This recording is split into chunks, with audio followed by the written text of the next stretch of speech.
On the 2nd of May 2013, in the wake of the landing of a chartered commercial aircraft at Air Force Base, Waterkloof, on the 30th of April 2013, the Ministers of Justice, Crime Prevention and Security Cluster instructed a team of Directors General to investigate this matter.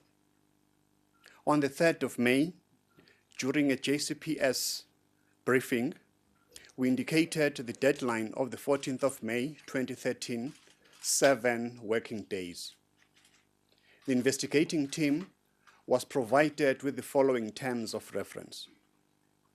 Firstly, to determine the sequence of events prior to, during and after the commercial aircraft's landing at Air Force Base, Waterkloof. 2, to assess the actual events in the light of the established government and departmental legislation, regulations, and protocols. Thirdly, to interview and interact with all relevant persons to establish facts and factor in investigations that are currently underway at the time. And lastly, to make findings and recommendations to avert similar occurrences in the future. The deadline of 14 May 2013 was complied with, and the investigation team provided ministers with a comprehensive report. The JCPS ministers met on Friday, the 17th of May 2013, to discuss the content of this report. In investigating this matter, the team interviewed the role players involved, they obtained sworn statements and affidavits, and also conducted site visits. The team received the full cooperation of departments and role players and is satisfied that no stone was left unturned in determining the truth of the matter. In keeping with our undertaking, we present today the following findings from this investigation. 1. The investigation team has conclusively found that in February 2013, the Gupta family approached the Airports Company South Africa and requested landing rights and an elaborate reception for the wedding party. This would have disrupted the functioning of OR International Airport at the time of landing, particularly the operations of the National Immigration Branch at that airport. As a result, it was turned down by the Minister of Transport and Airports Company South Africa. In March 2013, the Minister of Defense and Military Veterans and her advisor were approached by the Gupta family on different occasions. On the 3rd of April 2013, this request was turned down by the Minister of Military Veterans and Defense. They then went to use the diplomatic channel with the support of an individual in the Indian High Commission who redesignated the wedding entourage as an official delegation to enable them to use the Air Force Base Waterkloof under the cover of diplomatic privilege. It is an undisputed fact that there was no official note verbal from the Indian High Commission to the Department of International Relations and Cooperation, and therefore, due process was not followed. An individual in the Indian High Commission communicated directly with individuals at the Air Force Command Post.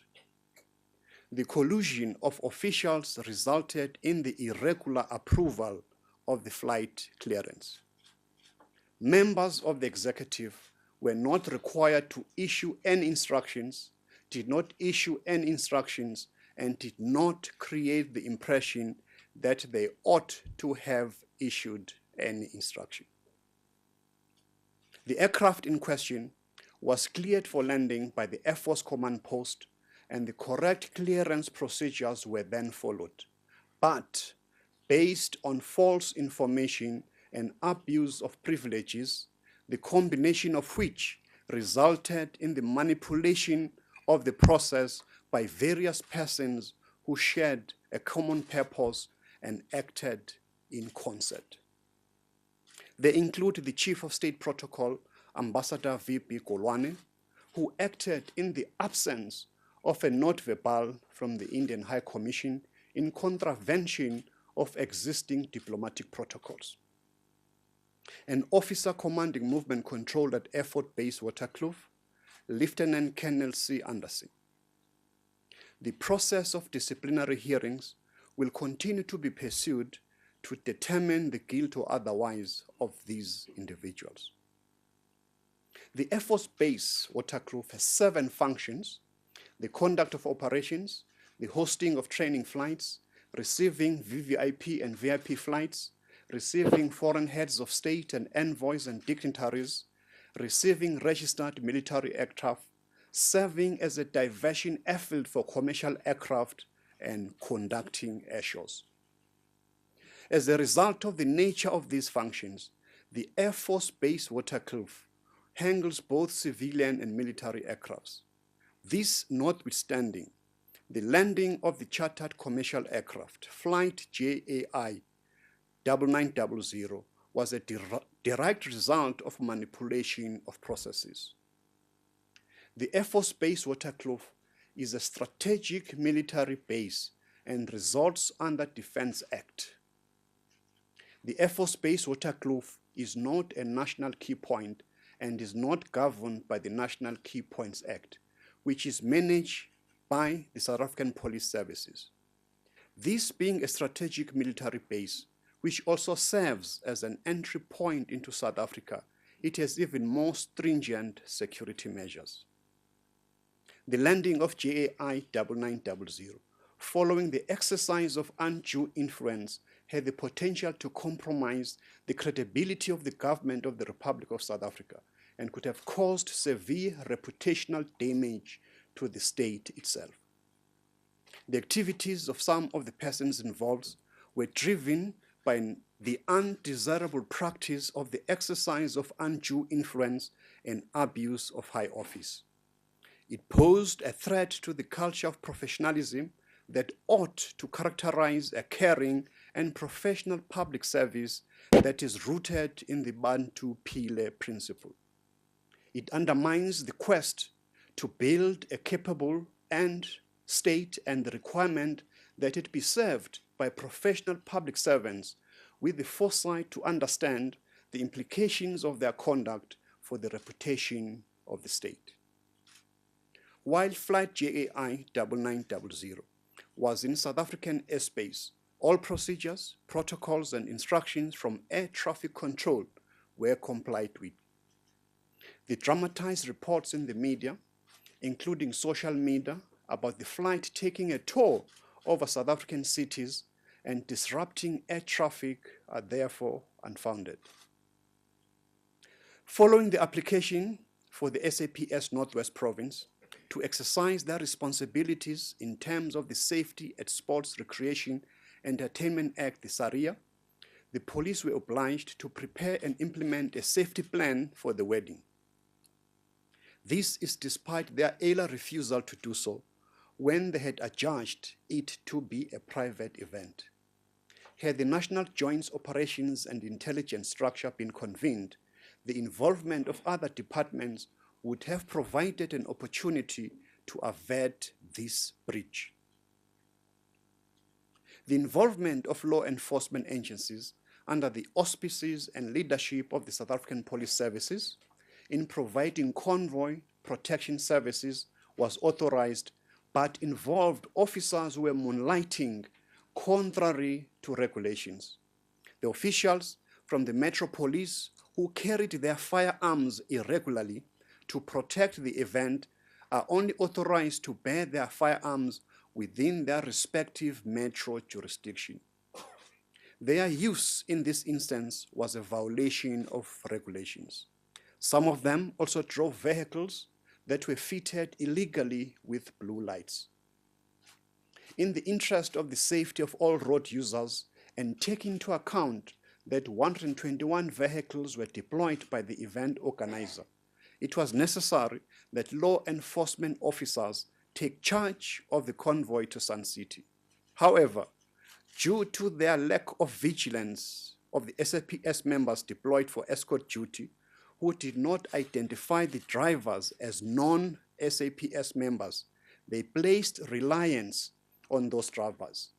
This made it possible for the cars fitted with illegal blue lights to push people off the road, cause delays and inconvenience other road users.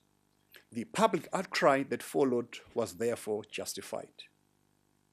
It is now confirmed that all helicopters used in the operation were organized and funded by the Gupta family and were neither SAPS nor South African National Defence Force helicopters. All of the black BMWs used in the convoys were hired from a private company. 3 Range Rovers had similar registration numbers. 2 Mercedes-Benz had similar registration numbers. 3 of the BMWs had false registration numbers. Overall, the total deployment of government personnel during the operation was 194 persons and 88 vehicles. 296 private security officers were deployed at the expense of the event organizer. The organizers also deployed 2 fixed-wing aircraft and 7 helicopters, as indicated, to ferry their guests from the base to Sun City. This was authorized as a package linked to the already issued clearance of Flight JAI 9900. It is commendable, notwithstanding the manipulation by a few, that public servants in affected government departments and structures raised concerns, some of them repeatedly, as to what was transpiring. However, their concerns were neither addressed nor acted upon by those in positions of authority over them who were bent on manipulating the system, working with individuals outside of the state. Despite this breach, the system for management of foreign visits and the requisite permits, policies, and procedures is in place and functioning. That is why flights arrive and depart daily without incident. The breach in this instance was a consequence of manipulation by the responsible persons who contemptuously manipulated the system to advance the wedding objectives at all cost. We have accepted the following recommendations arising from this investigation to close all gaps that made this breach possible. 1. All affected departments must complete their investigation into this matter as soon as possible to ensure that justice is seen to be done and the required disciplinary measures are fully implemented where deemed necessary. This is to ensure that those who made the following transgressions are brought to book. SAPS Act 68 of 1995, conspiring or inducing or attempting to induce a member not to perform duty or act in conflict with his duty. Falsely pretending to be a police officer. Road Traffic Act 93 of 1996, the use of false registration. The Companies Act 71 of 2008, person with a fraudulent purpose knowingly provided false or misleading information in any circumstances under this act, and knowingly a party to an act of omission by a company calculated to defraud a creditor or employee of the company or a holder of the company's securities or with another fraudulent purpose. Firearms Control Act, failure to apply for renewal of a license, permit, certificate, authorization before end of a period determined by the minister. Common law crimes of fraud, falsely pretending or misrepresenting the existence of a company. Private Security Industry Regulatory Authority Act 56 of 2001, conducting of security service contrary to the act. The following cases have been registered already. Sun City Case 1605-2013, contravention of the Firearms Control Act. Sun City Case 1505-2013, contravention of the National Road Traffic Act. Sun City Case 1905-2013, contravention of the PSIRA Act. Sun City Case 2005-2013, contravention also of the SIRA Act, the Littleton Case 7105-2013, contravention of the South African Police Act. We anticipate that more cases will be opened as the investigations proceed. To avoid impunity and to address violations stemming from the landing of flight JAI 9900 at Air Force Base Waterkloof, relevant government departments have imposed fines and are taking corrective action. This includes the imposition of a fine of 80,000 rand for the failure of the pilot of flight JAI 9900 to obtain a foreign operator's permit. Government, led by the Department of Public Service and Administration, will develop and implement a public service awareness campaign to discourage the negative culture of name dropping in the form of improper use of the names of members of the executive in the public sector.